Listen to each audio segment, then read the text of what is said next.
2-minute warning. What's good? Thank you for tuning in again on a special Thursday night. As always, I am Josh Shimkus and joined by my other host, the founder of Football Fury, Mr. Timothy Spoonie Banry. Thank you for joining. What's up, brother? Feeling good about, of course, football week. I'm always feeling good about it. Some bad news just a couple of minutes ago, well, a couple of hours ago. Quarterback Deshaun Watson tore his ACL out for the year, Shim. Wow. Yeah. Wow. I actually had my synopsis already written up about that game prior to that happening today, so I think I'm going to go off that still, but we will touch up on that for sure. Yes, no doubt. Thursday night, are we doing the color rush tonight? Because this is probably going to be like a Christmas ornament looking game tonight. I was, red and green. All reds and all green. And, I don't know if they're going to, but it could be. All right, let's do it, though. We're talking about the Buffalo Bills at the New York Jets for you folks who haven't already figured it out. And, Bills fans, they're going to go to the depths to argue over Tyrod Taylor, how he can be that guy, Tim. He's not the answer for a championship caliber team. The Bills are putting in work right now, though, and it's coming at the hands of that stout defense and the versatility in LaShawn McCoy. He's only thrown for 250 yards once this season, Tyrod, and that was week 6 against the Bucs. And only 3 games where his completion percentage was above 61%. But what he is doing right is not turning the ball over with only 2 INTs on the season. The Jets started out hot, and it was a great feeling inside 2-minute warning for the most of our New York regional fans. But reality has set in, and we're seeing this team for what they probably should be. The future's bright, though, very bright in Jetland, and those stacked picks are coming in such a young team to build around. But for tonight, Tim, we're going with the hot team. We're going with the Bills tonight, 27-21.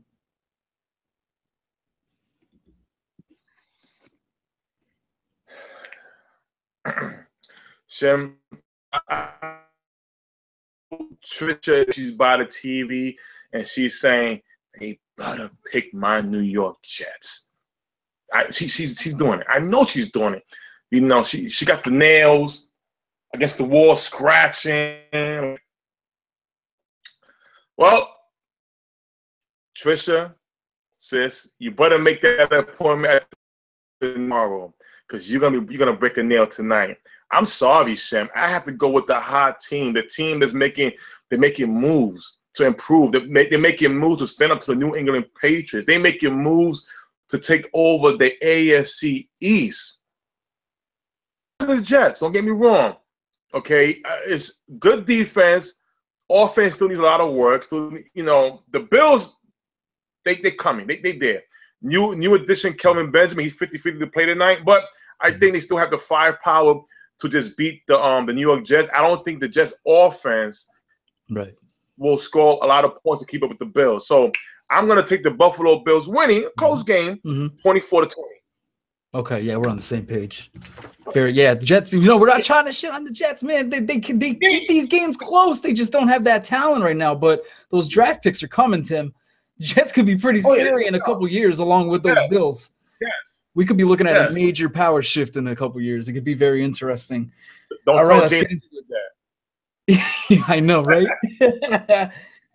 Starting off with the Sunday games, we're going to go to the Atlanta Falcons traveling to visit the Carolina Panthers. Both teams are similar in terms of points for and against, and both have offenses that have been question marks and head scratchers all year, while both of their defenses have actually been top 5 statistically.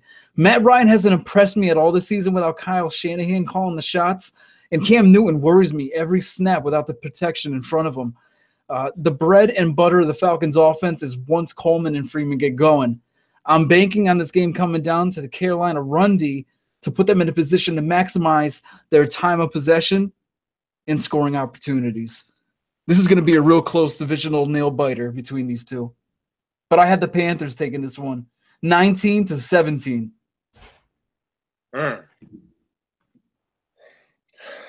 Shim?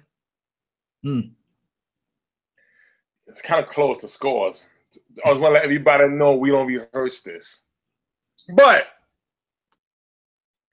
I feel a little different about this. The Atlanta Falcons, they escaped a loss against the New York Jets. But it was an important win last week. After losing 3 straight games, they finally got it together, won at the Meadowlands. Now you're traveling to the new Carolina Panthers. See, Shim, a Panther is fierce, strong, and sneaky. The Panthers are no longer the Panthers no more in my eyes. They turn into cats. You know why? Because they trade away their big boy for speed. You know, it reminds me of the great Rocky movie with Mick.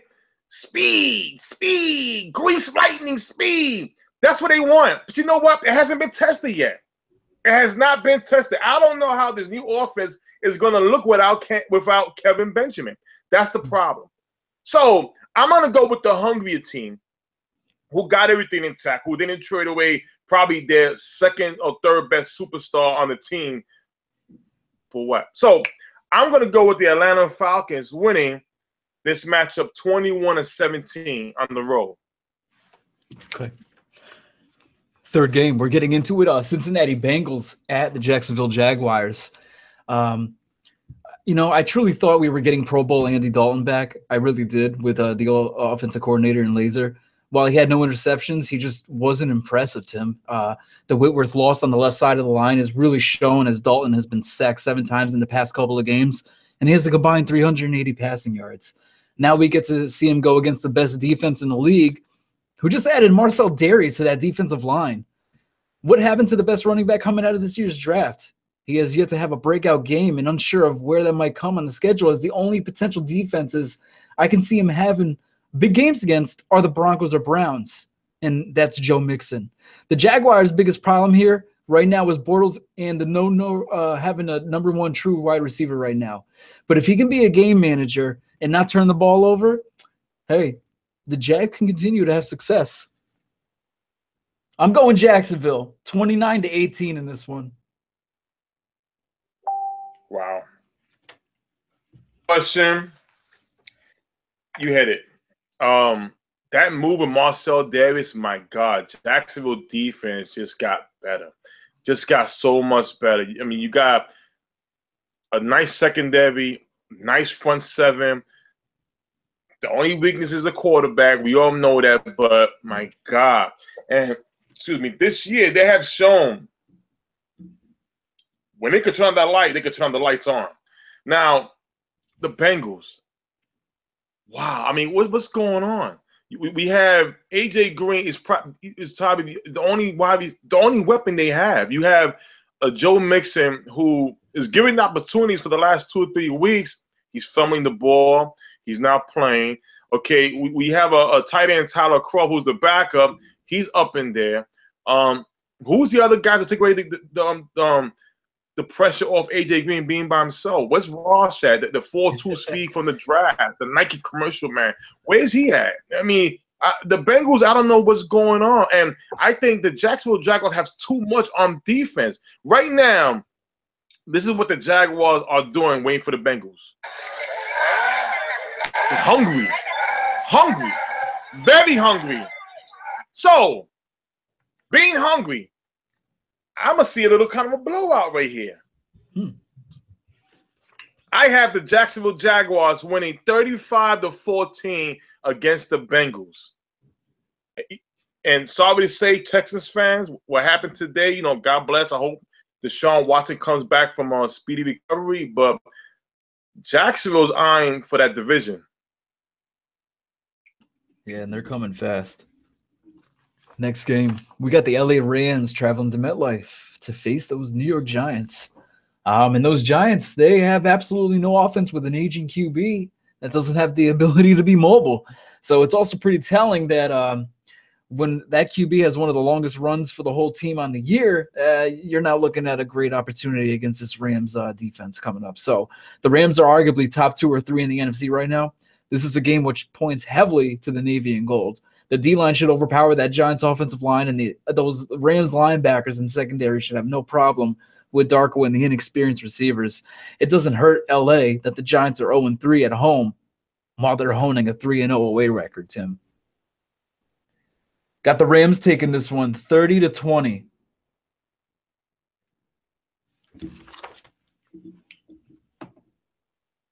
You know what, Shim? You're sneaky. See, I know what you're doing, Shim. I know what you're doing, Shim. You go with this new thing, tank on for Saquon thing. You're sneaky, Shim. You want your Giants to lose to get Saquon. You want that. To Saquon Barkley, excuse me. That's what you want, Shim. You very slick. But you know what? I understand. I was there once too. When your team is down already, listen, we ain't going nowhere. Let's get – oh, there it goes, y'all. See, I don't know what you're talking about. Saquon, look at that. Look at that. No idea what you're talking about. Wow. Look at that. You know what? I tell you this. The New York Giants right now, yes, they're hurting. It is not just bad play. It's the relationship with the head coach. I mean, Coach McAdoo. The Giants are not the type of team to tank for the season because they have a lot of pride. That's just New York. But when it comes to the Rams, it's a lot of youth. This is a growing team, a growing defense. U3-4, the offensive court, the head coach is phenomenal with his plays. I mean, I believe they're top 5 in passing yards, and they got a great running back in Todd Gurley. So, again, this is just I mean, listen, I hate to say it, I kind of want the Giants to win this game, so my Cowboys team can have a spot in the playoff and division. Have choices because they beat us, but I gotta go with what's real. So. I'm going with the Rams to win this game 21-17. Oh, look at this. Tank off for Saquon. That's how we do it. Oh, my God. Look at that. That's how we do it, baby. When you commit to something, you got to commit. Currently, the Giants right now hold the number 3 spot at the NFL draft. Yes. Don't mess this up, man. I know you're rooting for the 49ers and the Browns to go to win. Don't fuck this up, Jerry. 5th game of the week, we got the Denver Broncos traveling to those Philadelphia Eagles. Interesting. Now, Simeon and that offense can't seem to get it together, Tim. It doesn't appear the Broncos can strike up a win unless C.J. Anderson is getting at least 20 rush attempts in a game. It's a broken offense right now, and the Broncos are disappointing as much as the Raiders are in the AFC West, where we thought we would have a 3-way running for the division lead over there. Carson Wentz is playing stellar football, and could you imagine if he was able to get reputable receivers over on his side of the offense? I'm not putting too much stock in a Jai acquisition, but it will help for the remainder of the season. We'll also have to see how the left side holds up without Jason Peters in the mix, but I like one of the best teams in the league to take this one. I got the Eagles taking this 32-17.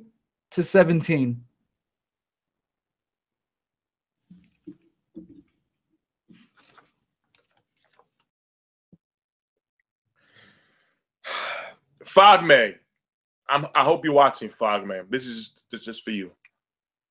See, the Denver Broncos are a good team. The problem is they don't have a good quarterback. That's the problem. Simeon is benched. It's about time. It should have been happening.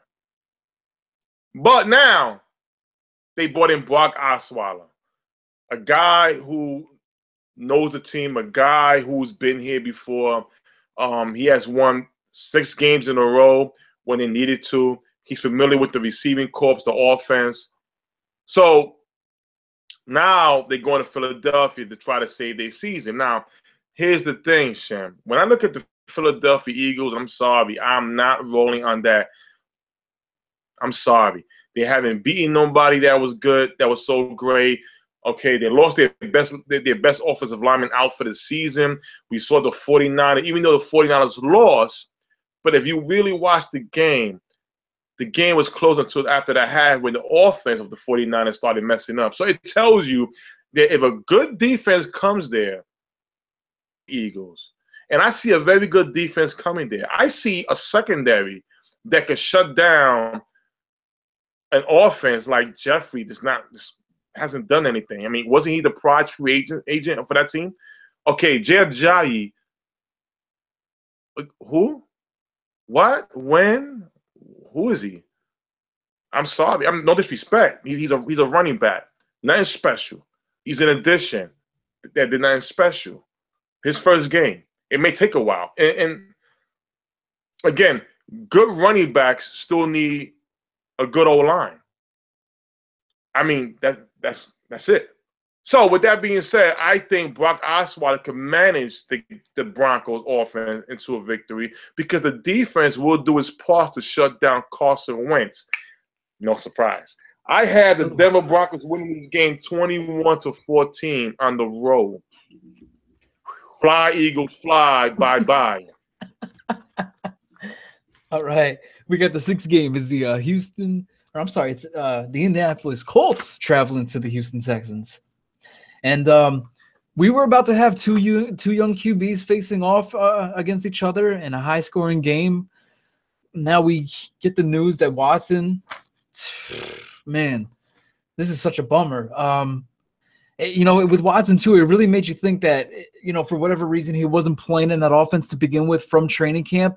If it was due to O'Brien's playbook, having so much verbiage, being so complicated, that was the only thing maybe they had like a mutual agreement on, saying, listen, you are going to be the future of this franchise, but right now I understand I have a complicated offense, and that's going to take some time to really, soak in and take some time to meditate on and really get that down pat in your brain. So, I have to play savage, yada, yada. So, because he's been playing lights out, man.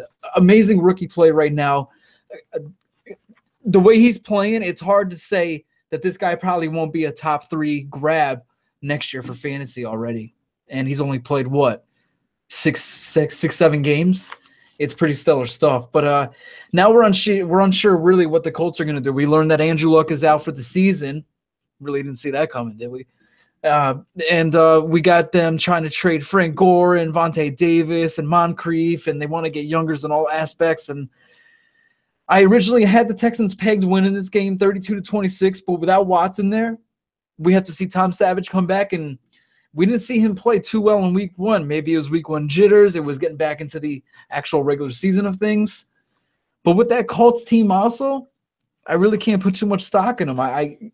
Jacoby's a fine young quarterback, but that team probably is already checked out, and they know they're not going to be there next season. So how much are they going to really put their bodily stock into, a full 60 minutes now? So with Tom Savage being a game manager, like you just said about Brock Osweiler, they have the better defense, and I believe they obviously have the better, younger, all-around weapons on the offensive side too. I'm going to stick with it. Even with Watson out, I'm sticking with the Texans, and I'll stick with that score of 32-26.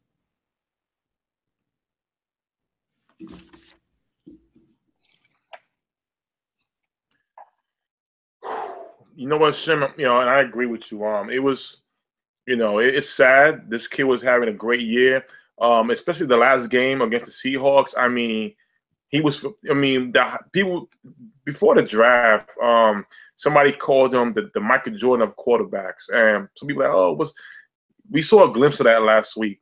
This kid was playing great, confidence, very poised. Easily, if we did the redraft, he's the #1 overall pick. And I know the Browns were like, damn, we could have got this kid here, because the guy they picked up in the first pick overall, he hasn't played one game. So, a lot. And with this, I originally had the Texans winning this game big because it was hot. But now once your star goes down, it's your quarterback especially. It's hard for the rest of the team to rally around the guy who was here before, and he's not that good, And Tom Savage made a whole lot of mistakes, lots of mistakes. This kid got some big holes, big shoes to fill, because this kid was playing great. He was playing great ball as a rookie, and this team was going somewhere. But with that being said, Tom Savage's last name is gonna really match how the season is gonna go for the Houston Texans going forward. In my opinion, Savage, no good, disgusting. And I'm sorry to say that, Houston Texans fan, but I will say, hopefully next year, this kid comes back better than ever, stronger than ever, and hopefully a lot of success. But with that being said, with the Colts, who's playing good ball as well, we have I'm sorry.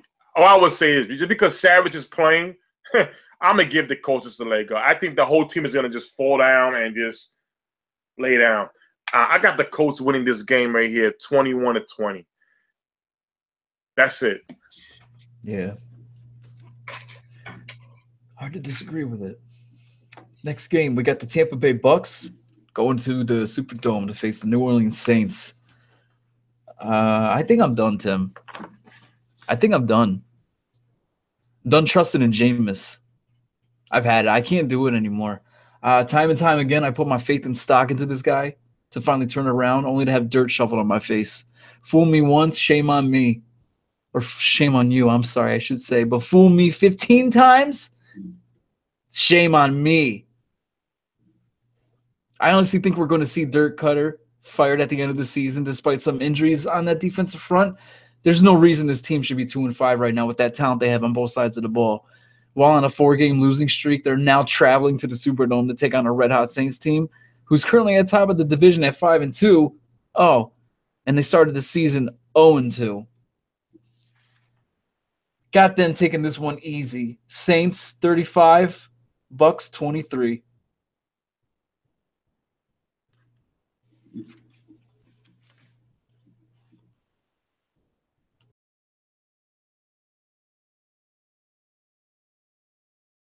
Well, Shim, I agree with you because I'm tired of this myself.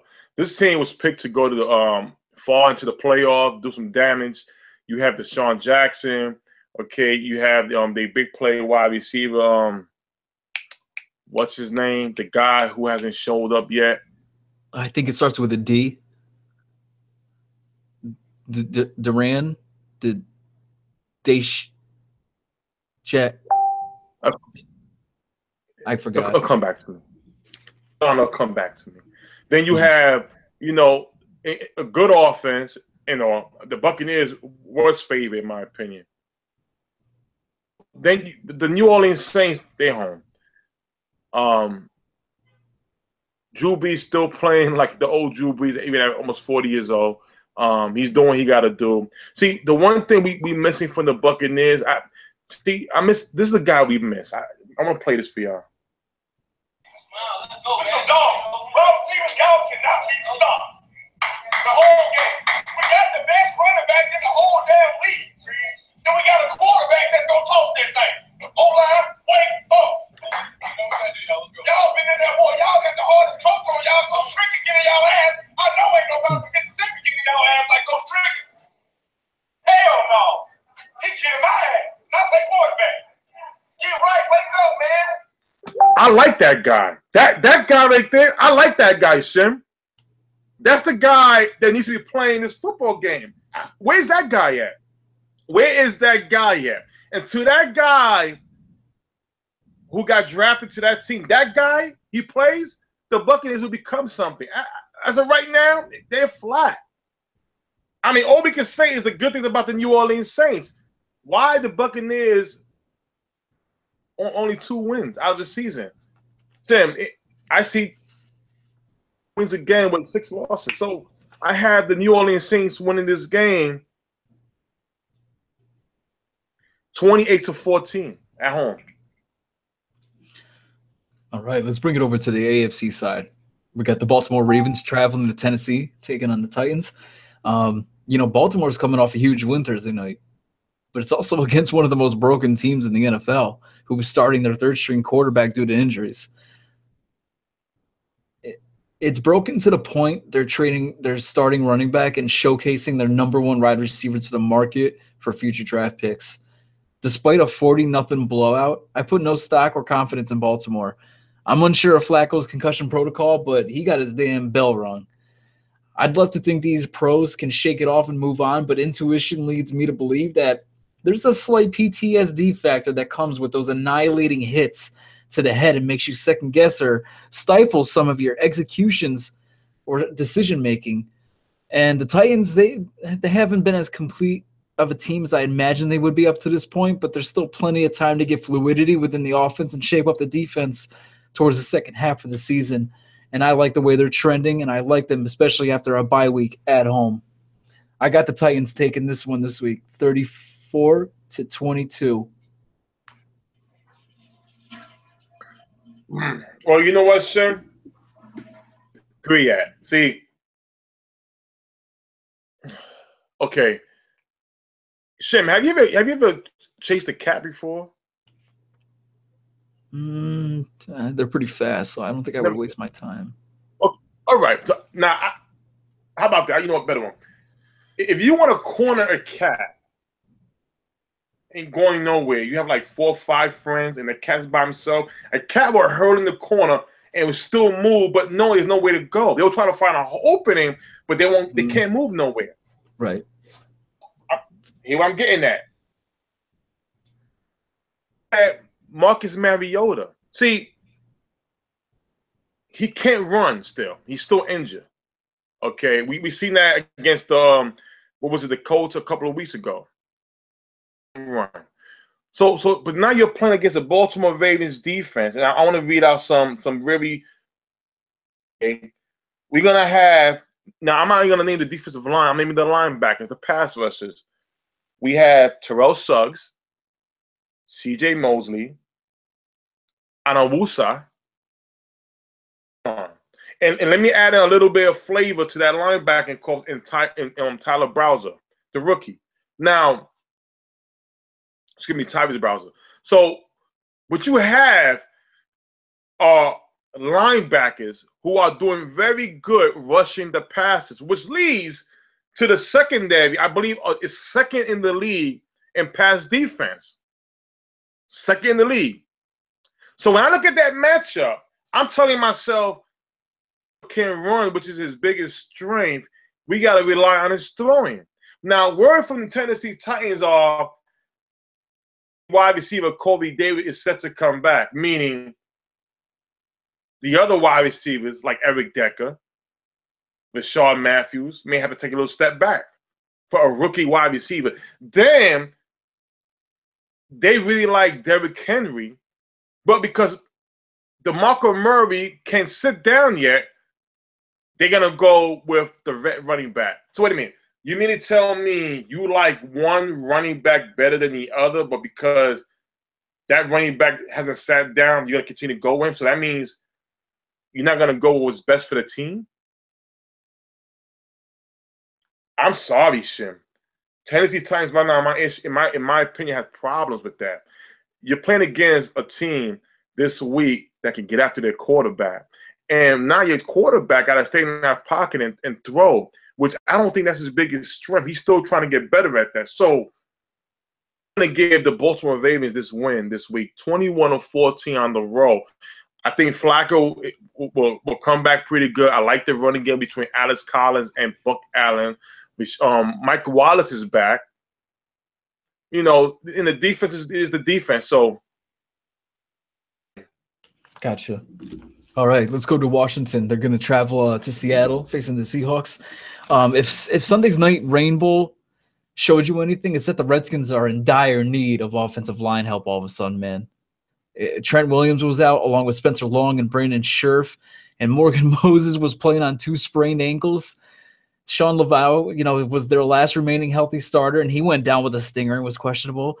I mean, a lot of props goes to Kirk Cousins. He didn't have the greatest stats. Obviously, he didn't play too well, but being able to withstand what seemed like a 13 preseason unit protecting him up front and not the friendliest of elements, a lot of props goes to him. And the Redskins would have a great opportunity to fine-tune their offense against the Seahawks defense that has shown to let up a lot of points and big plays, but without the line in front of Kirk, that kind of all goes out the window a little bit, man. A lot of dumps to Chris Thompson and Jameson Crowder really coming up. I have the Legion of Pew Pew taking this one, 32-18. Oh, God. Hey, listen. You know what, Shim? I don't know what to say.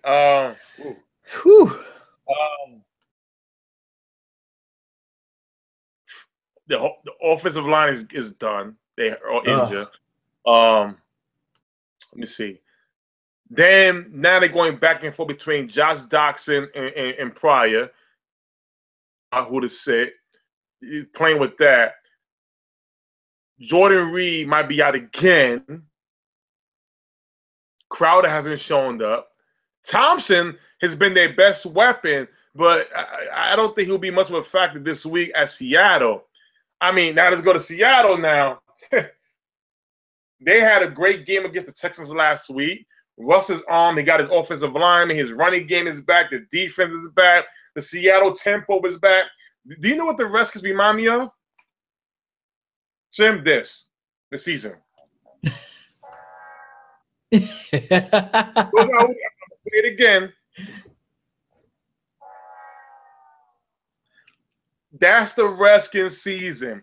And it's going to start off. It started with the Cowboys. It will continue on with the Seahawks. I got Seattle winning this game 28-0. 0. All right, let's do it. All right, we got the Arizona Cardinals. They're traveling to Santa Clara to face the 49ers. Remember when the NFC West, Tim, was the hottest division in football? My, how 4 years can fly by. The Cardinals and 49ers are executing in similar fashions this season. Although the 49ers offense is probably a touch better in that they still have their starting running back and just traded for Garoppolo, who can now start to learn and get comfortable in that system for next year. Meanwhile, David Johnson still has a cast on his wrist after 7 weeks, and we're relying on a shell of Carson Palmer to carry that offensive threshold. That's just not going to happen. Can I get a first win? Amen. 49er fans, 29-23, baby. Yeah, we getting that first dub of the year.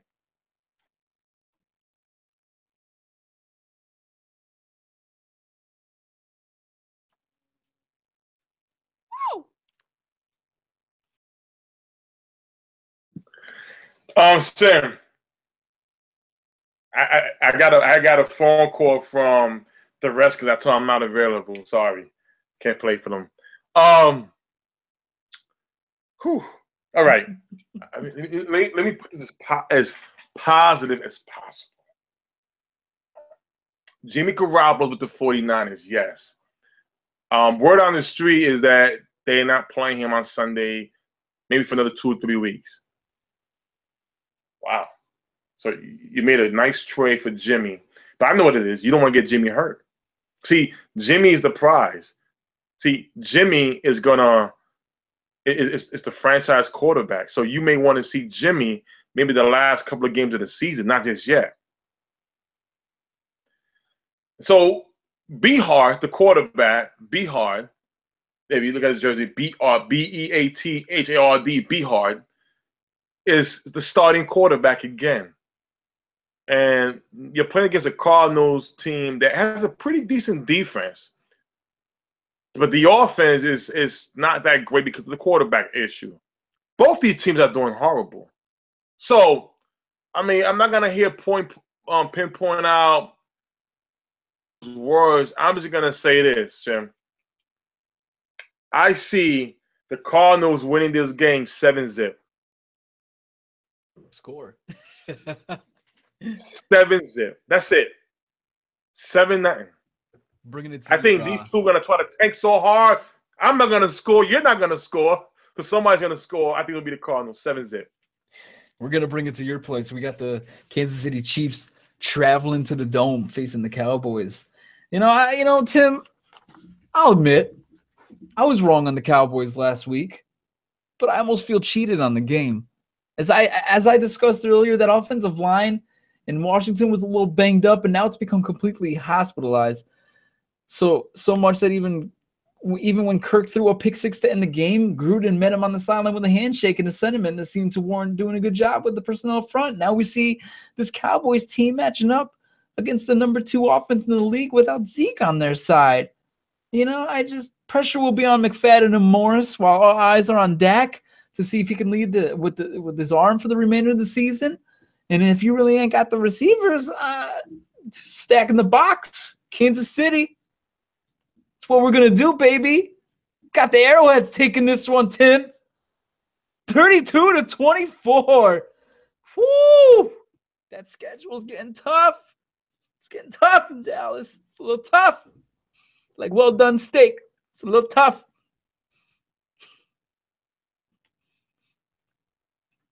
A little tough.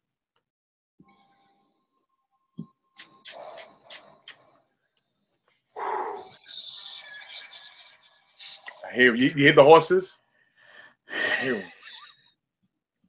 angry horses. I hope this isn't the Ring or the Ring 2.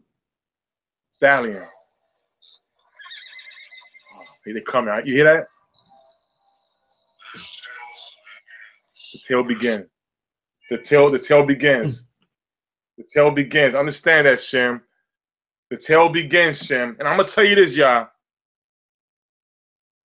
Everybody who was saying the Dallas Cowboys cannot win without Ezekiel Elliott, I want you to feel that. Because here's the thing. Come Sunday, the Dallas Cowboys are going to show the world that we can still play this game without Zeke. See, to all the hypocrites out there who were saying Zeke is nothing special because it's the offensive line, now all of a sudden you're now giving credit, you're shifting and giving credit to Zeke and not the O-line, and now saying that the 3 running backs that we have cannot perform with that O-line. It was said Dak Prescott will be in a sophomore slump. Yeah, Fogman said that. Sophomore slump starts week 9. I mean, I thought slump start at the beginning of the season. That hasn't happened yet. Defense is playing still good ball. The offense is still playing good ball. Okay, we lost games with Zeke too. I can understand we went 7-0 without Zeke. 2 games without Zeke. Now, when I look at the Chiefs, and I keep saying it, they are a gimmicky offense. They are a Tecmo Bowl offense. Pass back, throw to the quarterback, throw to the running back, X, Y, and Z. The only weapons I'm concerned about, I'm not concerned about Tyreek Hill. You know why? Shim, because he's not returning the football. He's playing wide receiver. So we all know that underneath play, that's him.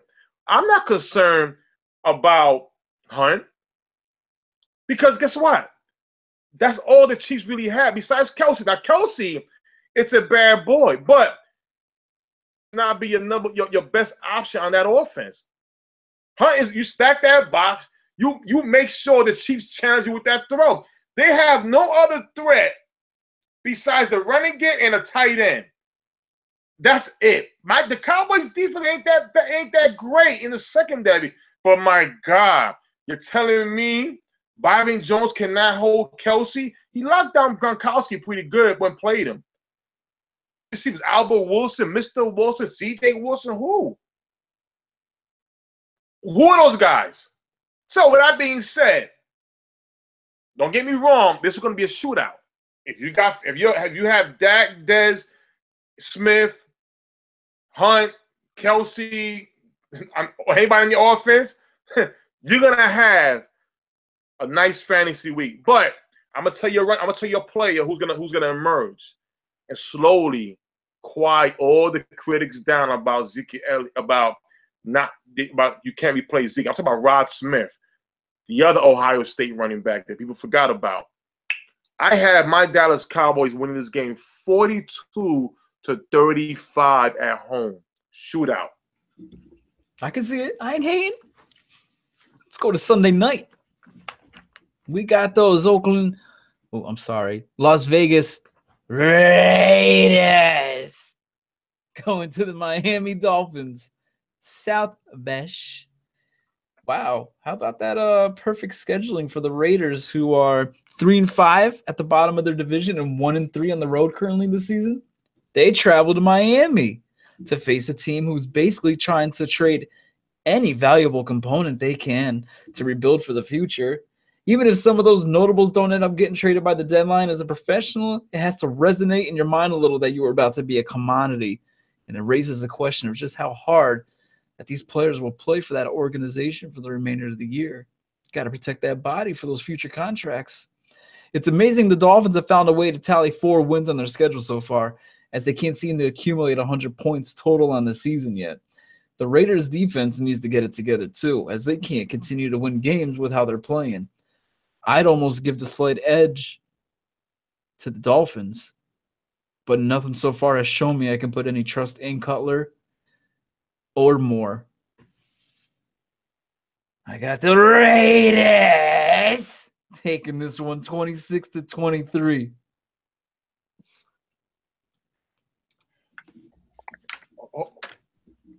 1 minute, Shim. I'm gonna do something that Miami. Hold on.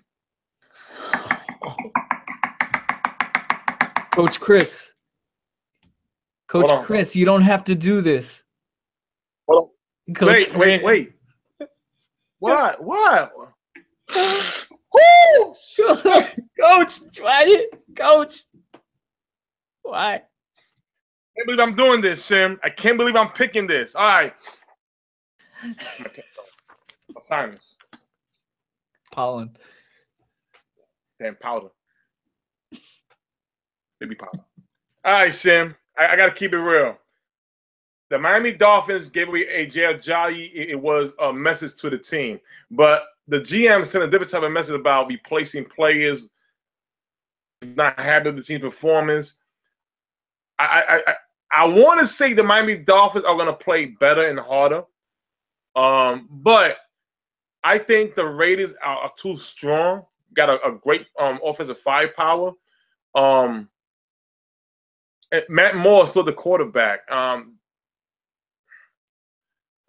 You know what makes a difference, Shim? Derek Carr. The quarterback in this game makes a big difference. I'm gonna give the edge to the Raiders.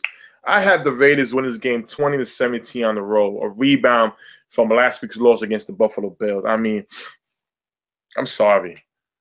Miami Dolphins is sinking started 4. Monday Night Football. We got Detroit Lions traveling to Lambeau Field facing the Packers. You know, I think Brett Hundley can honestly turn it around and be serviceable quarterback for the Packers. Absolutely, he's no Rodgers, who has the IQ and execution talent to be a majestic force on the gridiron. But this is a rivalry in which the Lions always keep it close, and that's when Rodgers is at the helm. Looking back at last year, the Lions lost both contests by 7 points in each. Even dating back to 2015, the Lions went into Lambeau with a losing record, and they snatched one from the Rodgers and crew. I'm inclined to think that Stafford could do the same to an inexperienced quarterback. Upset alert! We got the Lions taking this one on Monday night, baby, in Lambeau, 27-23. Damn right. Sam, did you hear me say that you were today at all?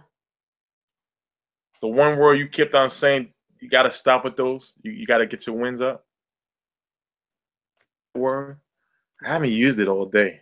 Uh-oh. Well, until now. Shim, Uh-oh. I'm going to say this right now. I'm feeling good. Oh, my God. I'm good. I'm at an upset. I got to say this right now. Woo!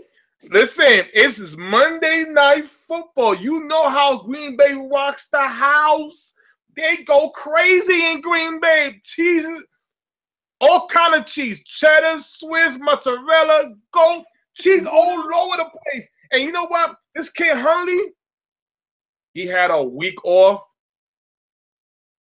now with the offense. Listen, I still feel this kid could show something. He's no Aaron Rodgers. No, he is Hundley. He's himself. And I'm going to tell you this right now, Shim. The team will rally around him. Listen, Golden Tate still not 100%. Matthew Stafford is a great quarterback, one of my all-time favorites. But Green Bay, the players, the fans will rally around Hundley. Oh, cheese time, baby! I got the Packers in an upset winning 21-14 at home. Wait. Woo! Is your an upset or is mine the upset? I'm inclined to think the Lions in Lambeau is the bigger upset. Mine's the upset. The quarterback. I mean, you can have the upset. I'm sorry, you can have the upset. No, either way, though, if you want it this week, I'll give it to you. That's fine. That's cool. That's all right. We'll just have to get a general consensus from people. How about this? We split it in half. All right, I like it. How about it's just a straight up good win? I like that. There you go. All right, yo, that's top of mind. That freaking that wraps it up for us for Thursday night, folks. Thank you for tuning in. As always, we will be back Tuesday night for Football Fury at 8 p.m. Eastern. And if you haven't already, knuckleheads, join the Facebook group, facebook.com/2Minute Warning Sports. 2MW Sports. All right. Until next time, later, knuckleheads.